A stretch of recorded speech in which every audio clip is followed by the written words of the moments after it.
Hey, Dad! We've got a package here!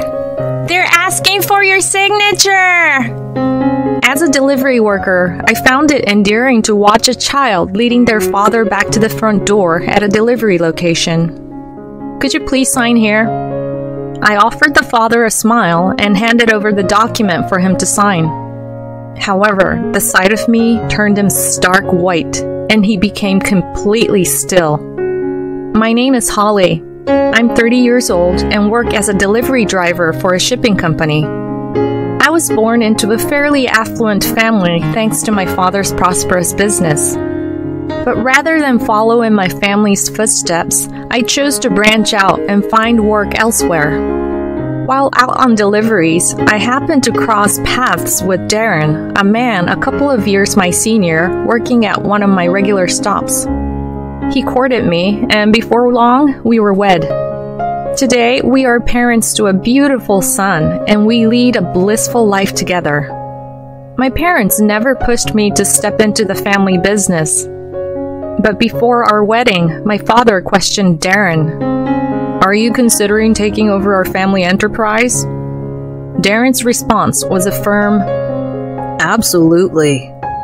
As a result, Darren quit his job before we got married and shifted to my family's company to train and eventually take over. Darren had always been a soft-spoken, serene man, but I noticed a change in him after we married.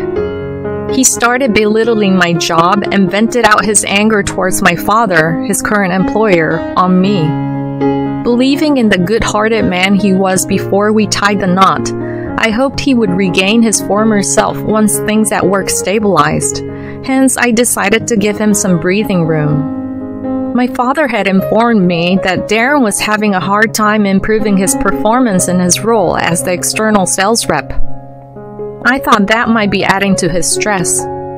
But instead of improving, his behavior only escalated for the worse. Chores that we should have been dividing between us were slowly piling up on me, with him excusing himself saying he was exhausted from work, and he gradually withdrew from helping raise our child. Feeling partly responsible for asking him to switch to my family's business, I found it hard to confront his worsening attitude. In the end, I found myself frantically juggling housekeeping, childcare, and my work duties. Eventually, my personal grooming as a woman took a back seat. Seeing this, he would mockingly comment on my looks, saying, "Hey, it seems like ever since you became a mom, you've stopped putting as much time into your appearance, like not bothering with your hair and skipping makeup. What's up with that?" He also began comparing me to a female colleague, saying, "At work, there's a woman your age who's raising 2 kids, and she puts on makeup and keeps her appearance neat every day. I wish you could take a leaf out of her book." Isn't that woman you're talking about Nicole in the administrative department? She lives with her husband's parents at their home, right?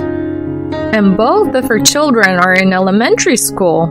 She wasn't working when her kids were little. The clerk, Nicole, that Darren mentioned, had left the company when her kids were born. But guess what? She's back now, thanks to her in-laws stepping in to help with taking care of the kids.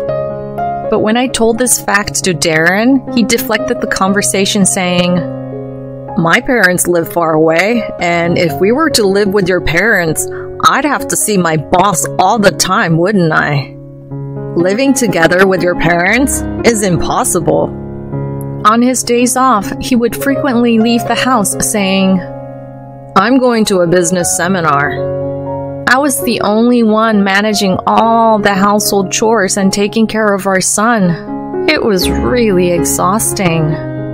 Between juggling work and childcare during the week, and then trying to tackle the mounting housework on my days off, I was just getting more and more drained, both physically and mentally. I could have reached out to my parents for some help, but I was worried that I might somehow put Darren in a difficult spot at his work, so I found it hard to ask for that extra support. But there's only so much a person can take. Amidst such days, I eventually collapsed from all the stress and overwork. It happened at my workplace, and when they couldn't reach Darren, who was my emergency contact, they reached out to my mother, who rushed over. Are you so swamped with work that you're actually passing out from exhaustion? Does Darren even realize you're working to the point of collapsing? I think he does, but he's also pulling long hours trying to secure his position in the company, so I can't really ask for his help. You could have told me. I worried that if Dad found about all of this, it could somehow impact Darren's position at the company. After taking some time to consider my words, my mom finally spoke up. From now on, talk to me before things get this bad. The following day, I got a message from my father. We need to have a talk. Come home without letting Darren know. When I returned home in response to his message, my father told me, frankly, Darren isn't improving in his role at all. At this rate, it's not just about being ready to take over. He can't even handle his current responsibilities. We can't trust him with the company if this continues. And he's been attending external seminars, learning things that don't align with our company's ways. Whatever the reason, he isn't following the advice given by our staff. If there's no improvement, we can't keep accommodating him. We could introduce him to other companies if he's not willing to make changes.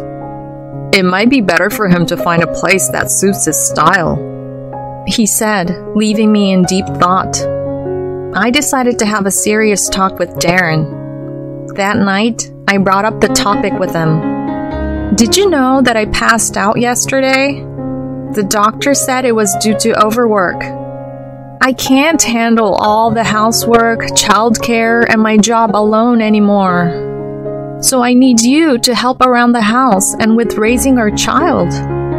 But I'm already stretched thin trying to secure my position in your parents' company. I'm already at my limit. The moment he heard my story, Darren retorted in an angry tone. The kind Darren I used to know seemed to have vanished completely. Dad told me that your performance isn't improving and you keep butting heads with the company's methods instead of following them. He said there's no way you can be his successor at this rate. Maybe you should focus more on understanding our company before attending all those business seminars. If you can't do that, he suggested you might be better off leaving the company, and we'll do our best to help you find a job that fits you. So, what's your plan? I was hesitant to mention all this, but given his refusal to listen, I finally brought up the company issue. As soon as I mentioned the company, Darren seemed lost for words. Then he glared at me. Are you trying to control me by bringing up my work? Is this some kind of threat? That's not what I meant. So all my efforts so far have been for nothing, haven't they? I would have been much better off staying at my previous company. But in reality, you're not improving at all, despite receiving a high salary, right? I thought he would explode at my words, but surprisingly, he became quiet. I've been trying to figure things out, but it's not going well. Starting tomorrow, I'll change my approach, pay more attention to your dad's advice, and strive to improve. I'm sorry. Even though his sudden change in attitude felt strange, all I could reply was, whether that's true or not is for my father to decide. I hope you can earn his approval. After that, Darren started to chip in a bit with the housework, and I began to leave our son with my mother, which greatly eased my burden. But one day, when I visited my parents' house to leave my son, I happened to run into Ellen, who works at my father's company. It seems she had come to pick up some documents my father had forgotten. I encountered her just a few feet away from my parents' house. Seeing me, she made a slightly awkward expression. We made a small talk for a while, but then she said, I'm sorry, but I thought you should know. This might not be my place, but there's something I need to tell you. Actually, I moved recently and saw Darren coming out of a woman's house in the neighborhood. When I mentioned it to my husband, he said that Darren might be her boyfriend as he often visits during the day. I was speechless at this revelation from the company employee. Continuing on, she said, "But that woman has a child. My husband said that the child calls Darren Daddy. But it doesn't seem like they're living together, so my husband thought it was a complicated family situation." I was stunned by what I heard.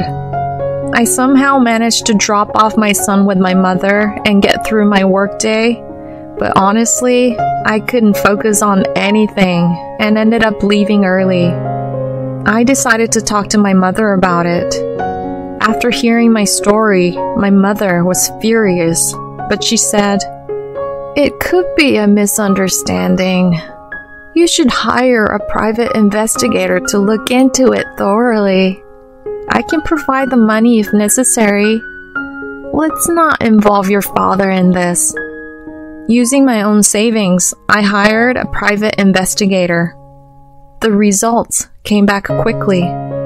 Darren was in a relationship with a barmaid named Vicky, and they even had a 5-year-old daughter together. The investigation also revealed why his sales performance wasn't improving. Apparently, under the guise of outside sales, he was visiting Vicky's house and spending time with his other family. Swallowing back tears, I decided to take action. Armed with the evidence from the investigator, I hired a lawyer who specialized in divorce cases and started making arrangements for a divorce. With the documents prepared by the lawyer, I decided to deliver Darren's belongings when he was visiting Vicky's house. When I rang the doorbell at her house, a little girl who was probably their daughter came out. My heart sank seeing this innocent child, but I calmly said, "I have a delivery. I need a signature. Could you please call your mom or dad?" At this, the girl shouted, "Hey Dad, we've got a package here. They're asking for your signature," and went back inside, dragging Darren out by the hand. Seeing me at the entrance, he went pale, stammering, "Why?" "Just need a signature right here," I said, flashing my most charming grin before handing over the divorce papers and his belongings. It's a misunderstanding." He tried to argue, but just then, Vicky, suspicious about his delay, poked her head out from the living room. "Oh, and this must be Vicky?" I asked Darren. "Who's this lady? Do you know her?" She made a puzzled face and asked, "Nice to meet you. I'm Holly, Darren's wife." "Excuse the uniform. I'm on the clock. I'll be claiming damages from you too, so please go through these documents," I said, and handed her the documents for claiming damages. To the still petrified Darren, I said, "It's time we finalize this divorce. You need to acknowledge your daughter too. Oh, and Nicole. I'll also be claiming damages from her." I had found out from the investigator that he was also fooling around with Nicole, his company's clerk. "Nicole's married too, huh? Her husband should hear about this, and my dad will definitely hear all about it." At this point, Darren looked like he was about to faint. The one who stopped him was Vicky. "What's going on? I knew you had a wife, but you have another mistress?" She shouted and began to confront Darren. The sudden argument, or maybe just the tension, set Vicky's daughter off crying. I decided to leave them to it and headed home. I filled my parents in on the situation and moved me and my son's things to their place. Later, I met with my lawyer, filed for divorce from Darren, and sought alimony, child support, and damages from both Vicky and Nicole. Nicole's husband reached out to me. We agreed to share the cost of the investigation, and I handed over the evidence to him. Apparently, Darren had been spending his weekdays at Vicky's and claiming he was at business seminars on the weekends while actually spending time with Nicole. Turns out, he didn't follow the company's guidance simply because he was easily swayed by a young internet entrepreneur. And surprisingly, in the midst of this chaos, it was revealed that Vicky was also involved with another married man, which just made things even more complicated. But I chose to focus only on getting what was due to me.